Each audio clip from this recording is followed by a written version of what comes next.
Give us a little bit of an introduction, Dan, into the American conservative yourself, and also a little bit about how you see the current conservative landscape. And then I'm going to just go down the line and ask our other guests the same questions. Well, thank you, Stephen. The American Conservative magazine was started in 2002, in part in an effort to get ahead of the curve on some of these changes, which were already in the offing even a decade ago. And in part what that meant was realizing that the right in 2002 and 2003 was still following a sort of Cold War set of attitudes.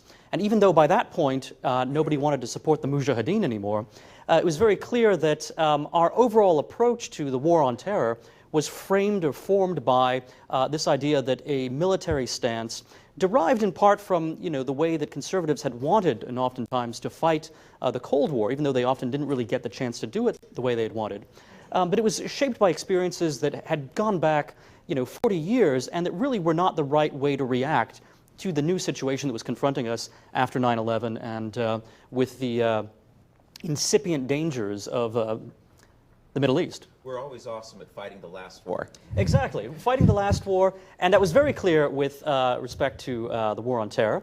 And it was also clear that economically we had seen the advent of what some people have called casino capitalism, and that there was a real estate bubble cropping up. And in 2003 we actually wrote a cover story about the real estate bubble. So trying to get ahead of a few of the things that were clearly developing in a dangerous trajectory even a decade ago was one of the things that the American Conservative was founded to do, and things that oftentimes the right and other conservatives were either oblivious to or even were sort of pushing along in the wrong direction. So what Bill just said, old-fashioned, out-of-date, rigid, etc., how do you think conservatives see themselves? Well, I think there's something to be said for being old-fashioned, being rigid, and being out of date. And the difficult thing is that it's obviously not a popular thing to say. It's something that college students might not want to hear it. They don't want to hear their parents lecturing them. They don't want to hear their grandparents lecturing them. Nevertheless, I think what gets lost in a sort of futuristic vision of the world that both left and libertarians tend to promulgate is this sense that there's also a need for an anchor, there's also a need for stability, and that people will in fact have certain affinities, certain groups that they belong to that are not just purely sort of voluntaristic, moment-to-moment shifting with the sands, but that in fact are a bedrock, a foundation upon which they're able to build their lives, not only socially but also economically. The family is an economic unit as well as a social unit. So I don't necessarily disagree with Bill when he talks about updating the way conservatism approaches different groups of people who have been traditionally excluded by the right. But I do think that we don't want to overlook why we have this attachment to these old institutions in the first place and what service they continue to provide in their traditional forms. Traditional forms which often have been badly damaged, not by simply what we call the left or by some sort of political effort, but by sheer neglect, by the fact that there's not enough attention paid to what these institutions are supposed to be doing in the first place. And I think you certainly see that with marriage. For all the discussion that we see about gay marriage, whether it should be, whether it should not be, we see rather little attention paid to divorce rates and what affect them. And the fact that in many cases, conservatives are right to be very concerned about marriage becoming just a contract, just like a handshake, when in fact this is something that's meant to be a much more stable and permanent institution, whether or not it includes homosexuals or whatever other group. So I think that's where conservatives are coming from. It's a matter of feeling. Oftentimes one of the reasons conservatives even resent some of these sorts of discussions is because they feel as if their whole perspective is being overlooked and even demonized, being called racist and old-fashioned and so forth. And there really is a core value that conservatives are trying to preserve here, which is not exclusively conservative. It's something that really should be a concern for all Americans. So just as conservatives need to be much better at reaching out to other groups, I think other groups need to understand that conservatives are not just fueled by hate. They actually have concrete positive reasons for supporting the things that they do. What do you think about Bill's comment that conservatives represent corporatists and special interests? Well, Bill is very right. I'm reminded when I look at the conservative movement today and when I look at the right today of the left as it was 20 years ago. When Rush Limbaugh first became very popular, he was pillorying the right, he was pillorying the left for things like what he called symbolism over substance. And that's exactly what you're seeing with these Ted Cruz theatrics right now. The right has become so hung up on a set of attitudes about authority and about being rebellious that it has totally overlooked the actual substance of what's going on in policymaking. And that was even true in a different way during the Bush years, where you had less of a sense of rebelliousness on the right, but nevertheless you had a sense of being on the team, having to support policies without really regard for whether these were good policies. If Medicare Part D had been proposed by a Democrat, the conservative movement would have absolutely opposed it. But instead, when it was proposed by a Republican, you had kind of lukewarm opposition, you had a lot of confusion, and it ultimately passed a Republican Congress. So I think what we've just heard is completely correct. This is, you have a detachment here between a set of attitudes and an actual policy process, an actual serious effort at politics. If you were to say what conservatism stands for today, what is that? Who's the voice? What's the, what are the top three things that you would say, okay, this is what conservatism's about? Well, it's, you have to be very careful in engaging in hero worship. I think the right has been misled for quite some time in being thinking that Ronald Reagan is the paradigm of every kind of political perfection, which is not true. Reagan was exactly the right person for the right time in the right place. But that doesn't mean that he's, this eternal figure that we have to recur to all the time. I think right now you have some very promising people in the Republican Party.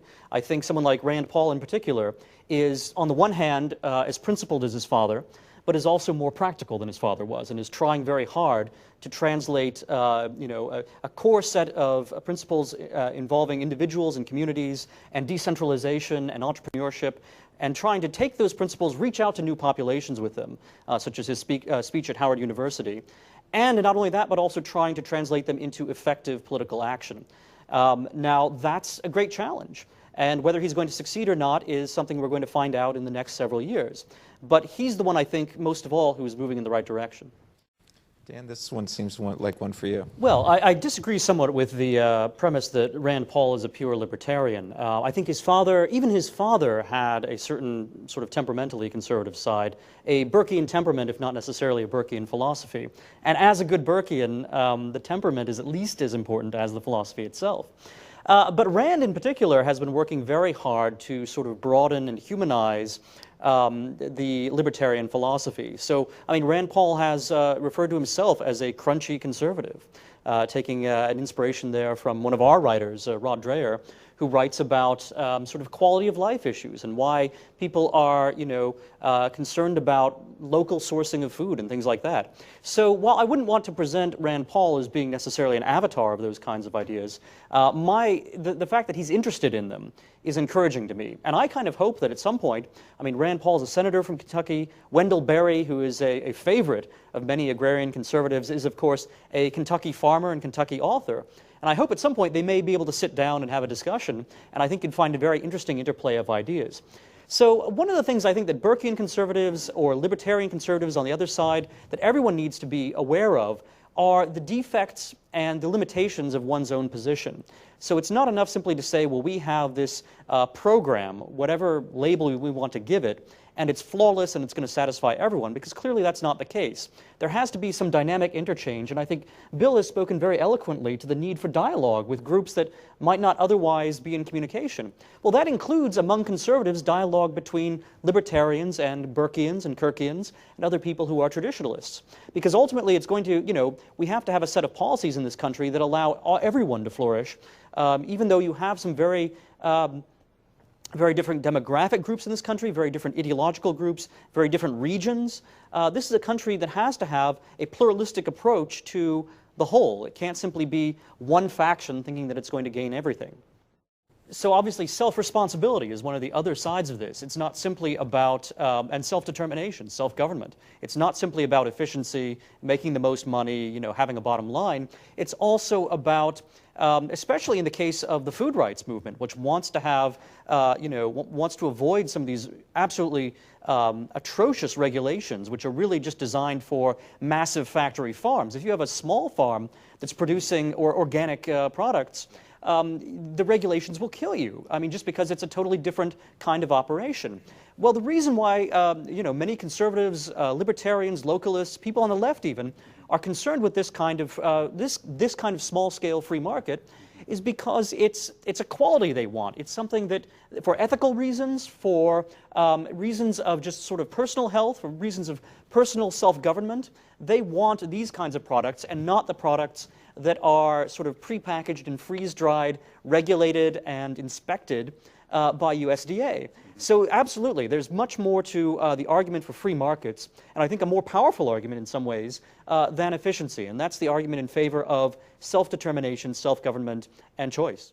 Is conservatism an inclusive ideology, to Anne's point? Are there people that are trying to build a big tent? Fusion conservatism is a real thing, isn't it, or not? Well, it is. I would say that any kind of conservatism, and there certainly are gradations, there certainly are differences among conservatives, some with a libertarian emphasis, some with a traditionalist emphasis, and you can break it down even beyond that. I would say that each of these groups has to be capable of working with the others. So it's not a matter of adopting wholesale somebody else's principles. It's a matter of being able to have a dialogue with people and being able to form coalitions as needed, and also dissolve them when appropriate. So I think one of the things that conservatives are doing right at the moment is having discussions like these, especially with some of the questions and answers that we've had. There's a willingness, I think, on the right, or at least parts of it, to re-examine the things that have happened in the past decade, or for that matter in the past 40 years or so, and start to think about how do we apply our principles to a world that is very different, that has changed a great deal from the one that Ronald Reagan was confronting in the late 1970s.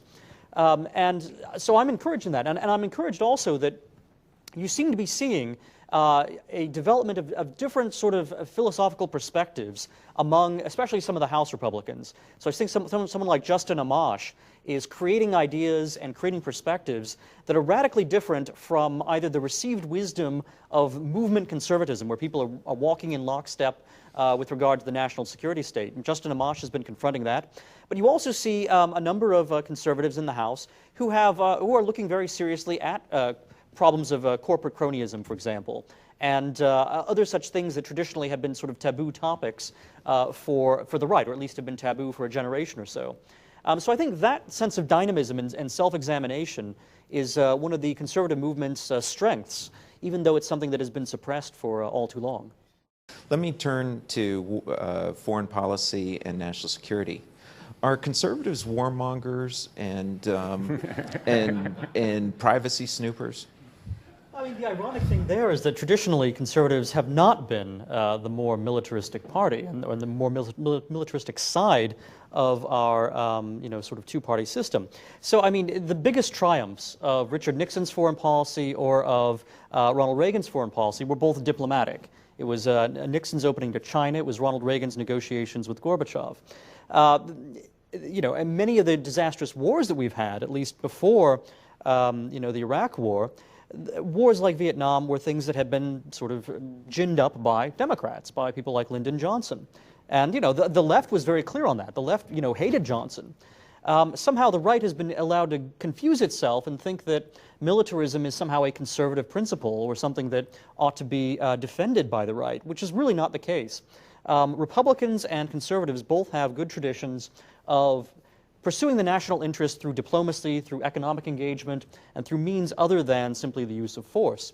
But that narrative, I mean, it's been so confused for so long that it's extremely difficult, as Bill, I think, had mentioned, to kind of break through these preconceptions that people have built up as these walls in their minds. And that's true not only on the left and on the center, but even among the right. There are people who have totally overlooked their own tradition of a more sort of diplomatic and cautious, prudential foreign policy. And what about in terms of national security?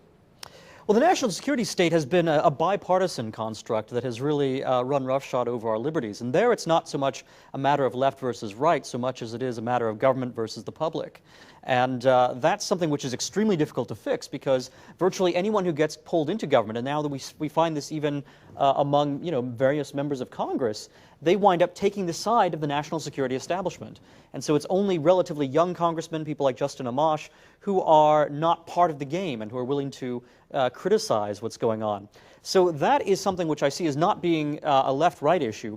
And funnily enough, I mean, even if you look at the 1990s, there were Republicans who were not in Washington. There were people like John Ashcroft, who was in Washington as a senator, but who still had, significant roots in Missouri, who was very critical, in fact, as a Missouri senator, of some of the invasions of privacy that were being contemplated in the 1990s. You saw a lot of Republicans, in fact, who were against some of the Clipper chip, for example, which was going to be this device within everyone's computers that was going to basically give the NSA a backdoor.